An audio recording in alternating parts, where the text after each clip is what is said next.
नमस्कार, आप सभी का बहुत बहुत स्वागत है। देखिए, एमपीपीएससी ने दोबारा अपना सिलेबस चेंज किया है। उसके बारे में आज हम डिस्कशन करने वाले हैं। जो बड़े बड़े परिवर्तन हैं उसके बारे में समझते हैं डीप में। वीडियो जो है इसका बाद में आएगा। अभी जो बड़े बड़े परिवर्तन हुए हैं जो मैं देख पा रहा हूँ उसके बारे में आज हम डिस्कशन करने वाले हैं। तो ये आपका जो है विज्ञप्ति आई है, नोटिफिकेशन आया है एमपीपीएससी के बारे में। राज्य सेवा एवं राज्य वन सेवा प्रारंभिक परीक्षा तथा राज्य सेवा मुख्य परीक्षा के पुनरीक्षित पाठ्यक्रम के संबंध में ये नोटिफिकेशन है। विज्ञप्ति का देखो क्या है।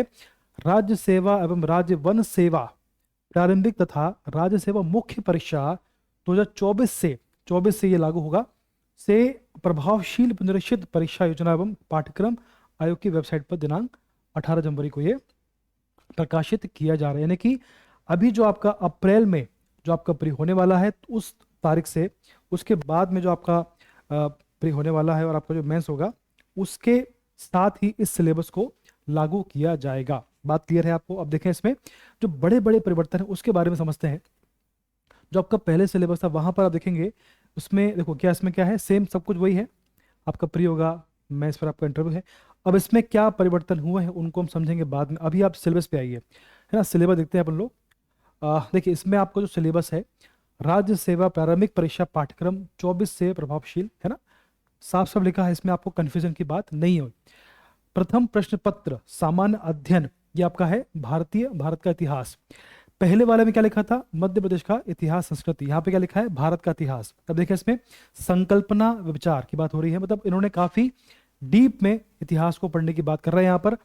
संकल्पना विचार की बात थोड़ा पढ़ लेते हैं। प्राचीन भारतीय ज्ञान परंपरा, भारतवर्ष, वेद, उपनिषद, अरण्यक, है ना, सबको जोड़ दिया लोगों ने। मतलब उपनिषद, आरण्यक, ब्राह्मण ग्रंथ, षडदर्शन, स्मृतियां, रीति सभा समिति, गणतंत्र, वर्णाश्रम, पूरा जो आपका इतिहास है डीप में अब आपको उसमें समझना पड़ेगा। कॉन्सेप्ट पढ़ने पड़ेंगे आपको। प्राचीन एवं मध्यकालीन भारत के इतिहास की प्रमुख विशेषताएं, घटना एवं उनकी प्रशासनिक सामाजिक, ये आपको पूरा इसमें इतिहास दे रखा है। अब देखिए यहाँ पर मध्य प्रदेश का इतिहास संस्कृति साहित्य जो पहले ऊपर था आपका सेकंड पे आ गया, है ना। ये आपका यूनिट सेकंड है। इसमें आप पूरा आपको जो एमपी का इतिहास है, जनजातियां हैं, त्योहार है, साहित्यकार, उनकी कृतियां हैं, पूरा आपका जो है ना। चलो एमपी के बारे में। इसके बाद भारत का भूगोल, आपका जो थर्ड यूनिट है वो आपका भारत का भूगोल के बारे में है। इसमें आप देखेंगे पर्वत पहाड़ी ये सब वही है, प्राकृतिक संसाधन सब इसमें दे रखा है। इसके बाद देखेंगे आप इसमें, देखें अब इसमें आपको जो है विश्व का भूगोल इसमें इन्होंने गायब कर दिया है ना। विश्व का भूगोल इसमें मैं देख नहीं पा रहा हूँ, ठीक है। अभी इसमें आपको वर्ल्ड ज्योग्राफी इसमें आपको दिखाई नहीं पड़ रही, देखते हैं आगे शायद है क्या। चलिए अब अगला आपका है मध्य प्रदेश का भूगोल। इसमें देखो पूरा आपको जो एमपी का भूगोल है इसमें डिफाइन किया हुआ है। अगला आपका पांचवा यूनिट है भारत एवं मध्य प्रदेश की संवैधानिक व्यवस्था। जो भारत और एमपी का जो पॉलिटी है साथ में कंबाइन कर दिया गया इसमें। भारत मध्य प्रदेश की संवैधानिक व्यवस्था, है ना। संविधान सभा, संघीय कार्यपालिका, राष्ट्रपति, संसद और संवैधानिक संशोधन की बात इसमें कर रहे हैं। भारत एवं मध्य प्रदेश की अर्थव्यवस्था, इसमें इकोनॉमी को भी इन्होंने साथ में मर्ज किया है। एमपी और भारत का जो इकोनॉमी है उसको साथ में मर्ज करके उन्हें। चलिए आगे बढ़ते हैं। अगला आपका है सातवां आप यूनिट है। इसमें विज्ञान, पर्यावरण और स्वास्थ्य की बात हो रही है। इसमें देखें आपके सामने ही तो देख रहा है पूरा, ठीक है। चलिए अगला आपका है आठवां अंतरराष्ट्रीय राष्ट्रीय मध्य प्रदेश की समसामयिक घटनाएं। तो उसमें आपको करंट अफेयर है ना, आपको उसमें पढ़ना है, पहले भी था। अगला आपका है नाइन्थ जो आपकी यूनिट है सूचना एवं संचार प्रौद्योगिकी। इसमें आपको कंप्यूटर है, इलेक्ट्रॉनिक सूचना संचार प्रौद्योगिकी है, रोबोटिक्स भी इसमें शामिल किया गया, एआई भी इसमें है ना। जमाना एआई का है। साइबर सिक्योरिटी, इसमें साइबर सिक्योरिटी भी है, ई गवर्नेंस भी है, इंटरनेट तथा सोशल नेटवर्किंग प्लेटफॉर्म आपको दे रखा है इसमें। आपको जो अब इसमें सबसे बड़ा जो परिवर्तन किया गया है, जो आपका इससे पहला जो सिलेबस था उसमें 10th यूनिट में उसमें लगभग 16-17 कमीशन को उसमें ऐड किया था। इस बार इन्होंने सभी कमीशन को हटाकर मध्य प्रदेश की जनजातियां, विरासत, लोक संस्कृति एवं लोक साहित्य, यानी कि जो एमपी का जो कल्चरल पार्ट है, जो सांस्कृतिक पार्ट है, उसको उस पर उन्होंने फोकस किया है ना। एमपी को ज्यादा पढ़ना पड़ेगा तभी आपके अच्छे स्कोर हो पाए। पहले भी आपका जो एमपी था काफी ज्यादा जो क्वेश्चन था वो कवर करता था, इस बार भी ऐसे ही होने वाला है, ठीक। तो 10th यूनिट में कमीशन को हटाकर इन्होंने मध्य प्रदेश की जनजातियों को इसमें ऐड किया हुआ है। मध्य प्रदेश में जनजातियों का भौगोलिक विस्तार, जनजातियों से संबंधित संवैधानिक प्रावधान, मध्य प्रदेश की प्रमुख जनजातियां, विशेष पिछड़ी जनजातियां और घुमंदू जनजातियां, जनजातियों के कल्याण की लिए योजना, है ना। मध्य प्रदेश की जनजातीय संस्कृति, परंपराएं, विशिष्ट कलाएं, त्योहार, उत्सव, भाषा, बोली, साहित्य, मध्य प्रदेश के जनजातियों का भारत के स्वतंत्रता आंदोलन में योगदान एवं राज्य के प्रमुख जनजातीय व्यक्तित्व, मध्य प्रदेश में जनजातियों से संबंधित प्रमुख संस्थान, संग्रहालय, प्रकाशन, मध्य प्रदेश की लोक संस्कृति, लोक साहित्य। मतलब मध्य प्रदेश के जो आपके एमपी के जो जनजाति वाला पार्ट है उसको आपको पूरा पढ़ना है कि कौन कौन सी जनजाति मध्य प्रदेश में है, ठीक है, कितने प्रकार की है, उनके लिए सरकार ने क्या प्रयास किए हुए हैं, है ना।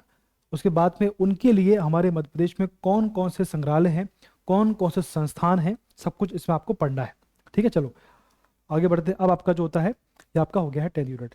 ये आपका पेपर बी है, या फिर आपका जो सेकंड पेपर है ना, जो आपका सी सेट का पेपर है पूरा आपका सेम रखा, इसमें कोई परिवर्तन नहीं किया है। चलो इसमें क्या लिखा है, 10वीं कक्षा के स्तर के हिंदी भाषा के बोधगम्य, ठीक वो सेम रखा हुआ है। चलिए आपको जो मेंस का सिलेबस है उस पर आते हैं, यहाँ पे इंग्लिश में है प्री का सिलेबस। चलो अब आते हैं मेंस पे। देखो बहुत बड़ा परिवर्तन, इतिहास देखो इसमें, देखो आप इसमें समझ जाएंगे, आप जिन्होंने मेंस दिया है वो समझ जाएंगे। देखो इसमें क्या किया इन लोगों ने, जो आपका फर्स्ट पेपर है इसमें इन्होंने क्या, पहले में इतिहास है, भूगोल है, ठीक है, कोई इसमें बड़ा परिवर्तन नहीं है। सेकंड देखिए आप इसमें क्या दिखा है, इसमें लिखा है राजनीति विज्ञान, और अगला आपका है पेपर, इसका जो सेकंड पेपर का पार्ट बी है वो आपका है समाजशास्त्र, सोशियोलॉजी को उसमें इन्होंने ऐड किया हुआ है। अगला आपको जो थर्ड पेपर है यहाँ पर इन्होंने दे रखा है अर्थशास्त्र, देखा है यहाँ पे लिखा है अर्थशास्त्र, इकोनॉमिक्स दे रखा है। और आपका जो थर्ड पेपर का पार्ट बी है यहाँ पर आपका साइंस एंड टेक को यहाँ पर इन्होंने जोड़ा हुआ है, विज्ञान, तकनीकी एवं जन स्वास्थ्य, यहाँ पर उन्होंने ये परिवर्तन किया है। इसके बाद आपको जो फोर्थ पेपर है यहाँ पर देखें आप, दर्शन शास्त्र, मनोविज्ञान, लोक प्रशासन एवं केस स्टडी, यहाँ पर बड़ा परिवर्तन नहीं है। इसके पार्ट बी में बड़ा परिवर्तन है, क्या है वो, उद्यमिता, प्रबंधन, व्यक्तित्व विकास एवं केस स्टडी, उद्यमिता, प्रबंधन, व्यक्तित्व विकास, ये उन्होंने नया जो है टॉपिक इसमें ऐड किया हुआ है। जो आपका फोर्थ पेपर है इसमें 2 पार्ट कर दिए, ये बड़ा परिवर्तन है। जो आपका पंचम प्रश्न पत्र है 5 यहाँ पर आपका सामान्य हिंदी व्याकरण का है, जो आपका सिस्टम है हिंदी निबंध और प्रारूप लेखन, तो इसमें कोई बड़ा परिवर्तन नहीं किया है। 150 है ना, जो आपका फर्स्ट पेपर है 150 आपका थर्ड भी आपका 150 का है। जो आपका फोर्थ यहाँ भी 150 का हो गया, पहले इसमें परिवर्तन किया गया है, 200 तो 1500 का आपका इस प्रकार से हो गया है, ठीक है। तो सभी में सबको सेम कर दिया गया है। हिंदी आपको 200 का है और आपको जो निबंध है ये आपका 100 नंबर का होगा, ठीक। चलो इसमें देखिए आप 185, 1685, अब देखो कुल अंक आपके होंगे 1685, जो आपका साक्षात्कार है ये आपका 185 का इन्होंने कर दिया है। चलो आगे बढ़ते हैं। इसमें देखें आप, जो आपका प्रश्नों का स्वरूप है इसको पढ़ेंगे बाद में, इसको हम पढ़ेंगे बाद में, अभी हम आगे थोड़ा सा पढ़ लेते हैं, सिलेबस पढ़ लेते हैं जिसके लिए हमने आज बात करी है। चलिए ये आपका राज्य सेवा मुख्य परीक्षा का सिलेबस है। जो आपका फर्स्ट यूनिट है आपका फर्स्ट पेपर का, ये आपका है भारतीय इतिहास, यहाँ पर क्या भारतीय इतिहास की बात हो रही है, भारतीय इतिहास यहाँ पर है।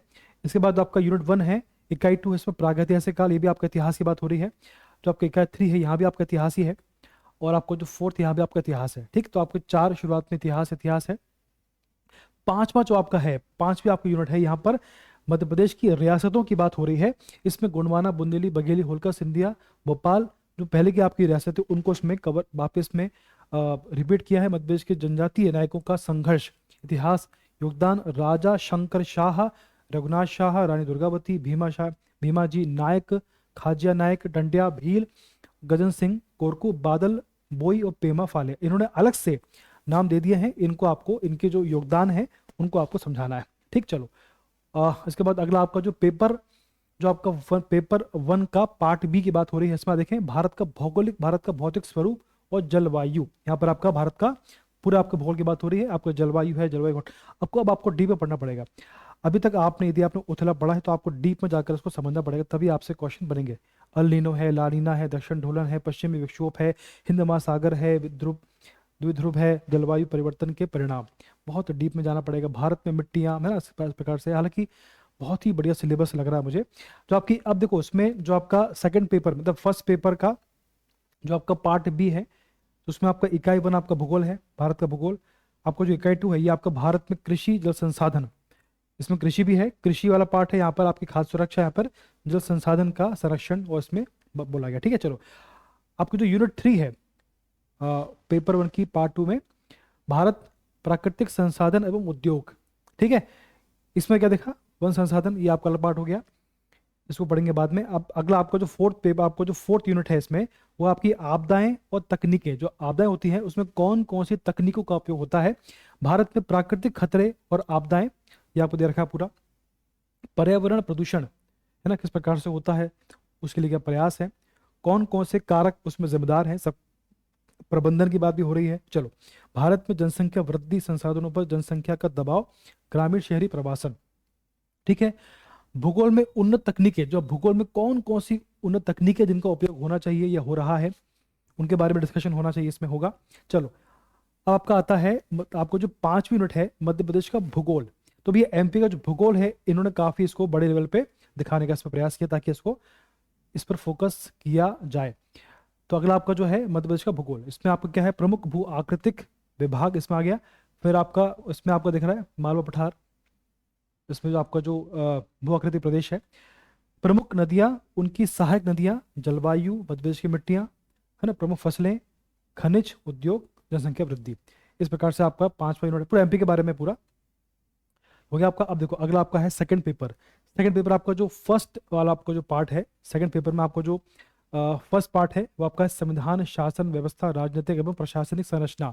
इसमें आपको जो यूनिट 1 है वो आपकी भारतीय संविधान के बारे में, बेसिकली आपका जो ये वाला पार्ट है यूनिट 1, आपका पॉलिटी वाला पार्ट है, भारतीय संविधान, वैचारिक तत्व, है ना, और संघवाद।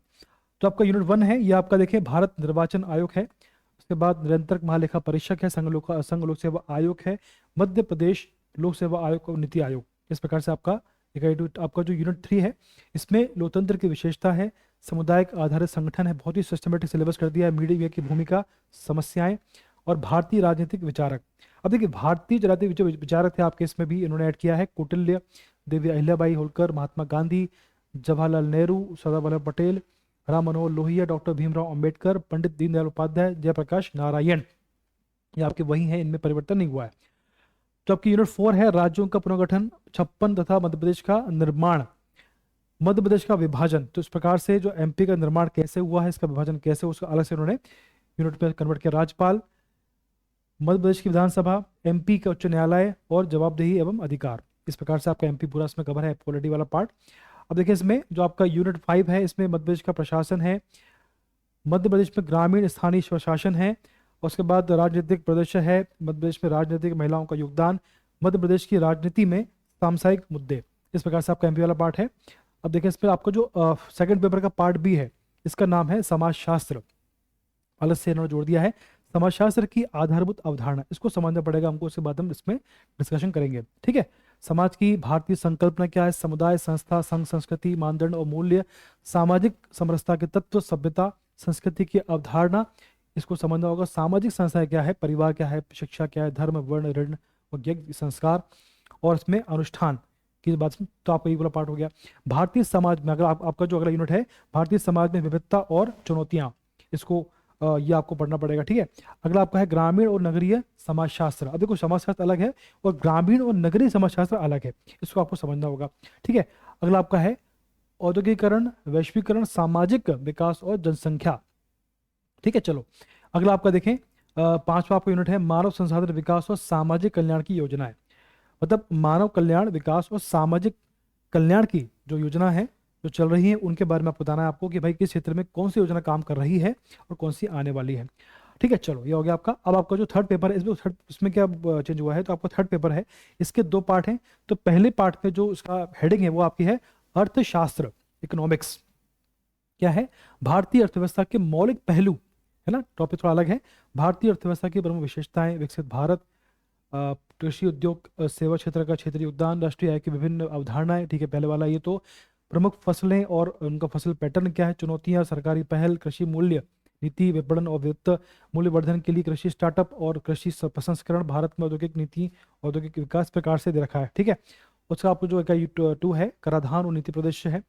ये टॉपिक ये इस बार का नया है, कराधान, कि भैया राजकोषीय नीति क्या होती है, मौद्रिक नीति क्या होती है, औपचारिक अनौपचारिक अर्थव्यवस्था पर नगद लेन देन का क्या प्रभाव होता है, खाद्य सुरक्षा एवं लोक वितरण प्रणाली कैसे काम करती, गरीबी, बेरोजगारी, क्षेत्रीय संतुलन क्या होता है, भारत में विदेशी व्यापार को समझाना, इस प्रकार से इधर रखा आपको। आपका जो इकाई 3 है थर्ड पेपर की, इसमें है मध्य प्रदेश की अर्थव्यवस्था और अवलोकन। का अवलोकन, जो आपकी एमपी की अर्थव्यवस्था है उसका अवलोकन करिए। कैसे करेंगे?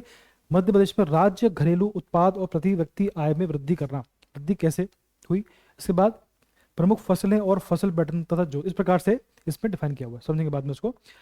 ये हो गया आपका। इसके बाद अगला आपका यूनिट है 5 यूनिट है मध्य प्रदेश में सामाजिक एवं आर्थिक विकास किस प्रकार से हुआ है, ये आपके टॉपिक है। अगला आपका है इकाई 5 में सांख्यिकी डेटा विस्फोट, ये आपका पुराना वाला है ना। इसके बाद देखें आप जो आपका तृतीय पेपर का पार्ट बी विज्ञान तकनीकी एवं जन स्वास्थ्य, ये आपका पहला वाला पार्ट है ना। विज्ञान से सामान्य विज्ञान है, वही आपका रिपीट हुआ है। कंप्यूटर विज्ञान, अब इसमें आपका अलग से है कंप्यूटर विज्ञान, ठीक है। फिर आपका इसमें है गणितीय विज्ञान, इसको समझना है आपको। अगला फिर आपका इकाई 3 में आपका जो है वो आपका है आयुष, है ना। One nation one health system policy 2030 क्या है समझाना। आयुर्वेद, है ना। उसके बाद त्रयोदश का है पंच महाभूत क्या है। उसके बाद आकाश वायु अग्नि जल पृथ्वी दिनचर्या ऋतुचर्या, इस प्रकार से आप समझाना आपको। केंद्र राज्य जिला एवं ग्रामीण स्तर पर आयुष साहित्य सहित स्वास्थ्य प्रशासन, इस प्रकार से आपको राष्ट्रीय स्वास्थ्य नीति एनएचपी क्या है, इसमें आयुर्वेद का क्या क्षेत्र है, क्या योगदान है, इस विषय में क्या कार्य हो रहे हैं, आपको समझाना है। षोडश संस्कार क्या होता है ना। नामकरण है, इसके बाद निष्कर्मण है, कर्णवेद है आदि का सामान्य ज्ञान में इनका वैज्ञानिक महत्व आपको समझाना है। संस्कार आपको पूरा पढ़ना पड़ेगा डीप में, है ना। चलिए इकाई 4 आपकी जो है इसमें आपका राष्ट्रीय स्वास्थ्य कार्यक्रम जितने भी आपके चल रहे हैं उनको पढ़ना है आपको, है ना। आपका स्वास्थ्य स्वच्छता बीमारी कुष्ठ एड्स अंधत्व पोलियो, ये आपकी जितनी बीमारी है उनको आपको समझाना है। इसके बाद आपका अगला है, इसमें देखेंगे आप यदि इकाई 5 जो है भारतीय परंपरा और संस्कृति में पर्यावरण की अवधारणा, बड़े बड़े शब्द इसमें यूज किए गए हैं। जन पदोध्वंस वायु जल देश काल की प्रकृतियां मानव गतिविधियों का पर्यावरण पर प्रभाव, इस प्रकार से इन्होंने दे रखा है, ठीक है। चलिए हम समझेंगे बाद में इसको, अभी हम बस एक आइडिया ले रहे हैं कि भाई किस प्रकार से सिलेबस चेंज हुआ है, ठीक है। इसके बाद देखेंगे आप जो आपका 4th पेपर आएगा, तो 4th पेपर का आपका हेडिंग जो है दर्शन शास्त्र मनोविज्ञान लोक प्रशासन एवं केस स्टडी। इसमें आपका जो यूनिट 1 है भारतीय, इसमें आपको जो पार्ट ए है 4th पेपर के पहले नहीं था, अब इसमें पार्ट ए भी है। भारतीय षड्दर्शन दार्शनिक विचारक समाज सुधारक, इसमें भारतीय षड्दर्शक कौन है इसको समझना पड़ेगा। सुकरात प्लेटो अरस्तु महावीर बुद्ध, ये सब अपने पढ़ लिया, ठीक है। चलो अब इसका जो इकाई 2 है, इकाई 2 आपकी यूनिट 2 है राष्ट्र निर्माण एवं नैतिक अवधारणाएं, ये इसमें नया टॉपिक है, नया आपका चैप्टर है। राष्ट्र की अवधारणा शक्ति एवं घटक, राष्ट्रीय सुरक्षा हित एवं चरित्र, राष्ट्रीय सुरक्षा संचालन सशस्त्र सैन्य बल अंग एवं प्रकार तथा गुप्तचर एजेंसियां, मूल नैतिक अवधारणाएं, ये क्या है। भगवत गीता का नीति शास्त्र एवं प्रशासन में उसकी भूमिका, बहुत ही बड़ा परिवर्तन है कि भगवत गीता को इन्होंने सिलेबस का पार्ट बनाया। बहुत बहुत धन्यवाद आपका। अगला आपका देखें जो आपका यूनिट 3 है मानवीय व्यवहार एवं मनोचिकित्सा, क्या है देखो। इसमें आपका है मनोवृत्ति अभिक्षमता बुद्धि बुद्धि इसमें है, व्यक्तिगत भिन्नताएं हैं, और है आपका है मनोविकार एवं मनोचिकित्सा, अवसाद सामाजिक दुश्चिंता मनोविकार। उसके बाद आपका है सिजोफेनिया सामाजिक दुर्भिक्षता, है ना। द्विध्रुवी मनोविकार मनोचिकित्सा प्रकार से जो भी आपके तो आपका साइकोलॉजिकल जो आपके चैप्टर होते हैं इसमें उन्होंने ऐड किया हुआ है ना। देखें अगला आपका जो आपका इकाई 4 है लोक प्रशासन एवं नैतिक मूल्य, मानवीय आवश्यकताएं अभिप्रेरणा, लोक प्रशासन में नैतिक सद्गुण एवं मूल्य भ्रष्टाचार, ये आपका रिपीट हुआ है। केस स्टडी, ये आपका हो गया पार्ट है। अब आपका पार्ट भी देखें, जो आपका पार्ट भी है इसमें 4th पेपर का, वो आपका है उद्यमिता प्रबंधन व्यक्तित्व विकास एवं केस स्टडी। अब देखिए ये इन्होंने नया ऐड किया है उद्यमिता प्रबंधन को ये हर सिलेबस में ऐड कर रहे हैं, पटवारी में भी ऐड किया, इसमें ऐड कर दिया। उद्यमिता की अवधारणा एवं महत्व, है ना। उद्यमिता क्या होती है, उद्यमशीलता के लक्षण सिद्धांत विशेषता पूरा पढ़ना पड़ेगा आपको, पूरा समझना है आपको कि भाई किस प्रकार से काम करता है ये। व्यवसायिक संगठन और प्रबंधन, ये आपका इकाई 2 है। इकाई 2 व्यवसायिक संगठन, व्यवसाय क्षेत्र में क्या क्या संगठन है, क्या प्रबंधन है, प्रबंधन। उसके बाद क्या प्रबंधन क्या होता है, प्रबंध प्रक्रिया क्या होती है, संसाधन प्रबंधन क्या होता है, समय प्रबंधन और संगठन। आपके जीवन में समय प्रबंधन बहुत जरूरी है, इसलिए शायद ऐड किया होगा। ब्रांडिंग मार्केटिंग और नेटवर्किंग, ये आपका MBA वाला पार्ट है। अगला आपका है प्रशासन प्रबंधन, इकाई 3, ठीक है। प्रशासन प्रबंधन वाला पार्ट है ये।